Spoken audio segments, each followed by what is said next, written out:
புரட்சி தலைவர் எம்ஜிஆரை பொறுத்தவரை ஆரம்பத்தில் காங்கிரஸ் கட்சிக்கு ஆதரவு நிலைப்பாட்டில் இருந்தாலும் பின்னர் அறிஞர் அண்ணாவின் பேச்சால் ஈர்க்கப்பட்டு திமுகவிற்கு மாறினார். அதே சமயம் கர்ம வீரர் காமராஜர் மீது மிகுந்த மரியாதையும் அன்பும் வைத்திருந்தார் எம்ஜிஆர். 1963ஆம் ஆண்டு சென்னையில் நடந்த காமராஜர் பிறந்தநாள் விழாவில் கலந்து கொண்டு பேசிய எம்ஜிஆர், காமராஜர் என் தலைவர், பேரறிஞர் அண்ணா என் வழிகாட்டி என்று பேசினார். அப்போது அவரது பேச்சு திமுகவில் மிகப்பெரிய சலசலப்பை ஏற்படுத்தியது. அந்த சமயத்தில் பலரும், இவர் எப்படி நமது எதிரி கட்சி தலைவரை புகழ்ந்து பேசலாம், உடனே அவரை திமுகவிலிருந்து நீக்குங்கள் என்று குரல் கொடுத்தனர். ஆனால் அண்ணா அவற்றை பொருட்படுத்தவில்லை. குறைந்தபட்சம் சஸ்பெண்ட் கூட செய்யவில்லை. எம்ஜிஆரை நீக்கும்படி கூறியவர்களிடம், அவர் மீது நடவடிக்கை எடுப்பதால் எம்ஜிஆருக்கு ஒன்றும் நஷ்டம் இல்லை, நமது கட்சிக்கு தான் நஷ்டம். ஆனால் எந்த எம்ஜிஆர் காமராஜரை தலைவர் என்று சொன்னாரோ அதே காமராஜரை எம்ஜிஆரை வைத்தே வீழ்த்துவோம் என்று கூறினார் அண்ணா.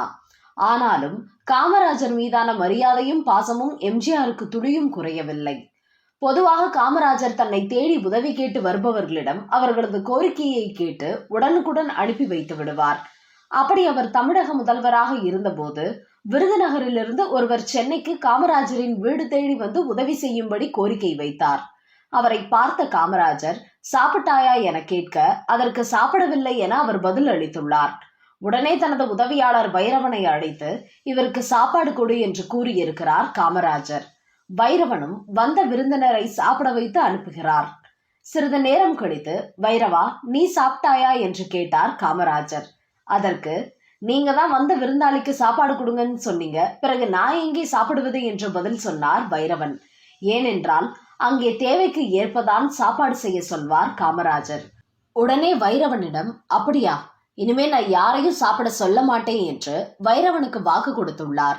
அன்றிலிருந்து யார் தன்னை சந்திக்க வந்தாலும் அவர்கள் என்ன வேலையாக வந்தார்களோ அதை அவர்களை காக்க வைக்காமல் முடித்து கொண்டு போகுமாறு பார்த்து கொண்டார் காமராஜர். இந்த சூழலில்தான் ஒரு நாள் மதிய நேரம் உணவு வேளையில் புரட்சி தலைவர் எம்ஜிஆர் காமராஜரை பார்க்க அவரது வீட்டிற்கு வருகிறார். தீநகரில் அருகருகே இருந்த சாலைகளில் தான் இருவரது அலுவலகமும் இருந்தன. அப்படி வந்த எம்ஜிஆரை வரவேற்று உட்கார வைத்து சிறிது நேரம் உரையாடி கொண்டிருந்தார் காமராஜர். பேசி முடித்த பிறகு எழுந்த எம்ஜிஆர், நான் சென்று வருகிறேன் என கிளம்ப, உடனே காமராஜர், ஏன் எழுந்துட்டீங்க, உட்காருங்க, சாப்பிட்டு போகலாம் என்கிறார். உடனே எம்ஜிஆர், பரவாயில்லை என்று கூற, இது சாப்பாட்டு நேரம் தானே, இன்னைக்கு ஏன் கூட நீங்க சாப்பிடுங்க என்று மீண்டும் அன்புடன் வற்புறுத்துகிறார் காமராஜர்.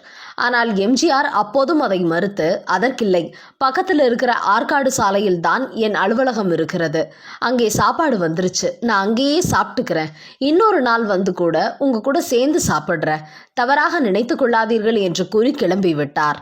அவர் சென்ற பிறகு இந்த நிகழ்வுகளை எல்லாம் பார்த்து கொண்டிருந்த உதவியாளர் வைரவன் காமராஜரிடம், நீங்க தான் கொஞ்ச நாளா யாரையும் சாப்பிட சொல்றதில்லையே, இன்னைக்கு இவரை மட்டும் சாப்பிட்டு போங்க என இந்த அளவுக்கு ஏன் வற்புறுத்துனீங்க, அவர் மிகப்பெரிய சினிமா நடிகர் என்பதாலா என்று காமராஜரிடம் கேட்டார்.